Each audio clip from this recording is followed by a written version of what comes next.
Pastor Ed here with daily devotions for Thursday, December the 29th, 2022. Continuing to look at our gospel reading from Christmas Eve, Luke 2, 1 through 20, although we're focusing just on the first 7 verses. And of course, just to kind of recap, Luke tells us that there was a census, that the world should be registered. This was the first registration when Quirinius was governor of Syria, a little bit of a time problem there because Quirinius really wasn't governor until 6 CE, whereas Jesus, we're pretty sure, was born during the time of Herod, at least according to Matthew, who died in 4 BCE. So, but as I pointed out, I think a couple of times already, Frederick Danker, the New Testament scholar, reminds us that this is the first enrollment, that this would have been the beginning of the process. And the census or the registration, the enrollment had to do with taxes. Yesterday we talked about verse 3, that all went to their own towns to be registered. A lot of times we kind of skip over that.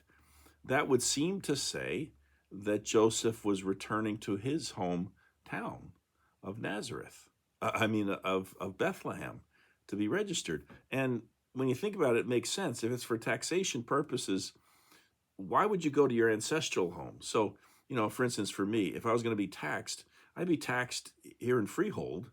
I wouldn't go up to Scranton, where my family comes from. I don't own property. I don't live there. I don't earn money there or anything like that. So we kind of skip over that the idea that Joseph went to his own town to be registered. Robert Cargill, who's a professor of classics and biblical studies at the University of Iowa, writes a couple of problems. But first, censuses were taken for the purpose of taxation. Although there are certainly literary records of censuses taking place throughout the Roman Empire at this time, there's no evidence that those who were being counted were required to travel to their ancestral hometowns in order to be counted. Indeed, an Egyptian census edict of Gaius Vibius Maximus, the Roman prefect of Egypt from 103 to 107, did require that all persons who for any reason whatsoever are absent from their home districts be alerted to return to their own hearths so that they may complete the customary formalities of registration and apply themselves to the farming for which they are responsible. Cargill goes on to say, although this edict of Gaius Vibius Maximus does mention a return home for the purpose of taxation, residents were not required to return to their ancestral homes, but to their present homes, so that both people and assets could be assessed for the purposes of taxation. Essentially, you couldn't be out of town, in other words, when the government came to take the census and collect taxes. Indeed, traveling to one's ancestral home would not allow pilgrims to apply themselves to the farming for which they are responsible. Rather, residents under Roman rule were to go to their present homes so that they and their possessions could be counted and taxed. Stephen Carlson, who is a senior researcher at the Australian Catholic University, further argues that Bethlehem was Joseph's actual family home, not just his ancestral home.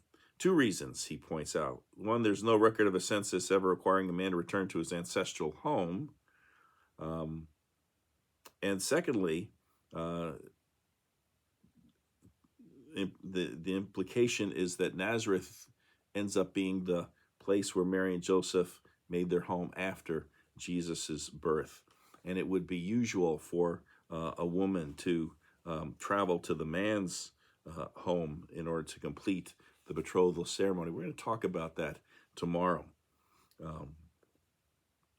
But here, in verse 4, everyone went to his hometown to be registered. Verse 4, so Joseph also went to the town of Nazareth in Galilee, to Judea, to the city of David called Bethlehem, because he was of the house and family of David.